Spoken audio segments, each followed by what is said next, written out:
دوستان عزیزم، درود و مهر. خورش بامیه رو همه بلدن، ولی تا حالا با نخود درستش کردین؟ یه دستور خفن، یه طعم متفاوت، بریم که با هم دیگه درستش کنیم.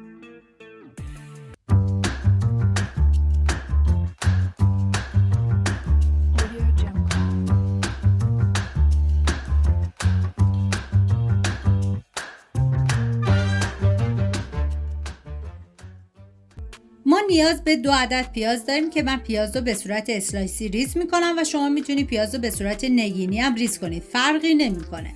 و بعد از اینکه پیاز رو ریز کردیم، داخل قابلمه من مقداری کمی کره حیوانی ریختم و شما از هر نوع روغنی که دوست داشتین میتونین استفاده کنید. و پیازهایی که ریز کرده بودم رو بهش اضافه میکنم و هم میزنم و میذارم تا پیازها کمی نرم و شیشه‌ای بشه.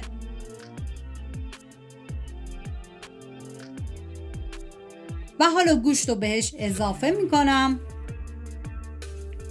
و هم میزنم و میذارم تا گوشتم کمی تف بخوره. همین که گوشت کمی تغییر رنگ داد کافیه، نیازی به سرخ کردن بیش از حد نیستش.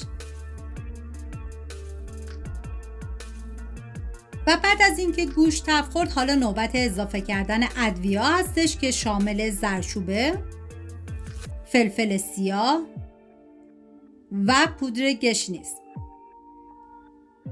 هم میزنم و میذارم ادویه ها تف بخورن و عطر ادویه ها آزاد بشه. واقعا جای تک تک شما دوستان عزیز خالی.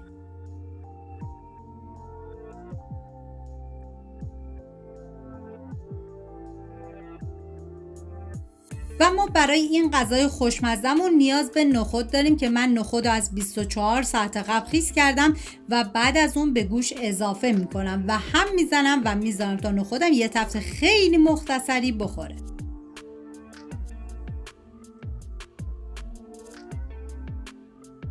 و حالا آب اضافه میکنم و زمان میدم تا نخود و گوشت کاملا بپزه و بهتون پیشنهاد میکنم دست به کار بشین و این خورش بامیه متفاوت رو درست کنید.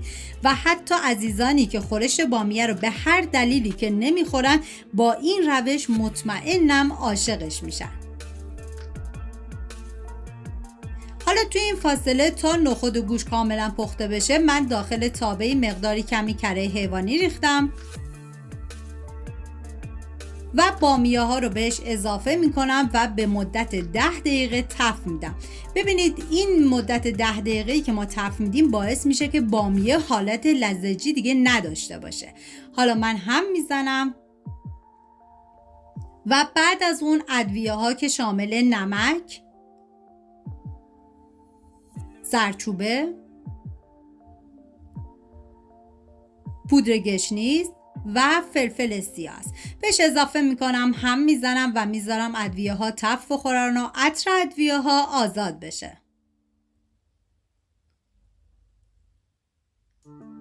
و بعد یک قاشق غذاخوری رب گوجه فرنگی و یک قاشق غذاخوری سس فلفل دلمه‌ای رو بهش اضافه میکنم که این سس فلفل دلمه‌ای طعم غذاتون رو بی نهایت خوشمزه میکنه که من آموزش رو قبلا داخل کانال گذاشتم و لینکش رو داخل دیسکریپشن میذارم برای عزیزانی که دوست دارن ببینم و درست کنم. و بعد از اینکه دیگه کاملا تف خورد، میریم سراغ گوشت و نخود که دیگه کاملا پخته شده و بامیه ها رو بهش اضافه میکنم. و بعد از اینکه بامیه رو اضافه کردی باید بذارید به مدت 40 دقیقه بپزه و بعد از اون خورش خوشمزمون آماده میشه. حالا من یه هم میزنم و بعد از اون برای چاشنی خوشمزش من از آب نارنج استفاده کردم که شما میتونید اگه آب نارنج نداشتین از آب قوره استفاده کنید. دیدید چقدر ساده و خاص شد؟ خورش بامیه‌مون هم سالمتر هم خوشمزه تر. اگه خوشتون اومده حتما لایک کنید، کامنت بذارید که شما چطور درستش میکنید و یادتون نره سابسکرایب کنید تا ویدیو خوشمزه بعدی رو از دست ندید. ممنون از همراهی همیشگیتون. تا یه خوشمزه دیگر، بدرود.